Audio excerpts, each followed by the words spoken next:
Yeniden çıkıyorum yollara yeniden. Gölgemi topladım yerlerden.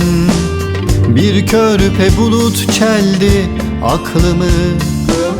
Şarkılar söylüyorum yine, yağmurların dilinden. Bir körpe bulut çeldi aklımı. Şarkılar söylüyorum yine, yağmurların dilinden. Senin de aklında varsa bahar, düş de gel peşimden.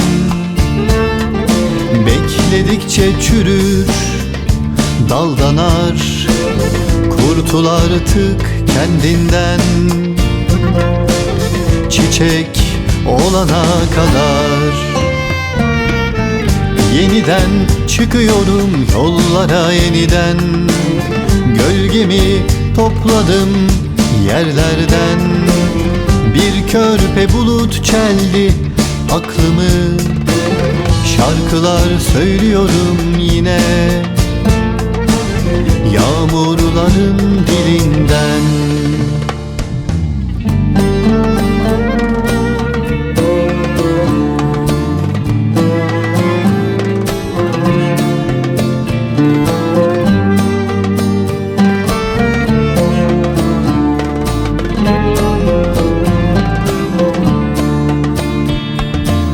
Yolları da seviyorum, yolda olanı da.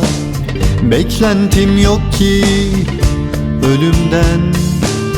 Aklımı çelmiş körpe bir bulut. Gökyüzü olmak geçiyor gönlümden. Dağlardan uçup uçup. Aklımı çelmiş körpe bir bulut. Gökyüzü olmak geçiyor gönlümden. Dağlardan uçup.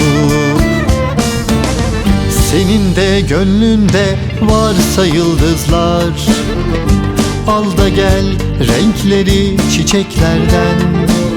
Sustukça kurur yürekte tohum. Vazgeç artık kölelikten. Özgürlük olsun yolun. Yeniden çıkıyorum yollara yeniden.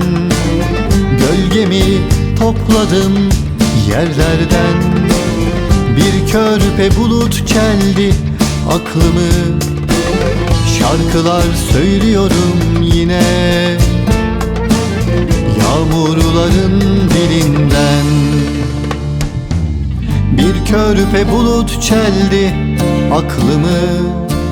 Şarkılar söylüyorum yine,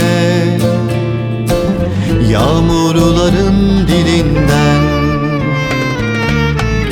Yeniden çıkıyorum yollara yeniden. Gölgemi topladım yerlerden. Bir körpe bulut çeldi aklımı. Şarkılar söylüyorum yine, yağmurların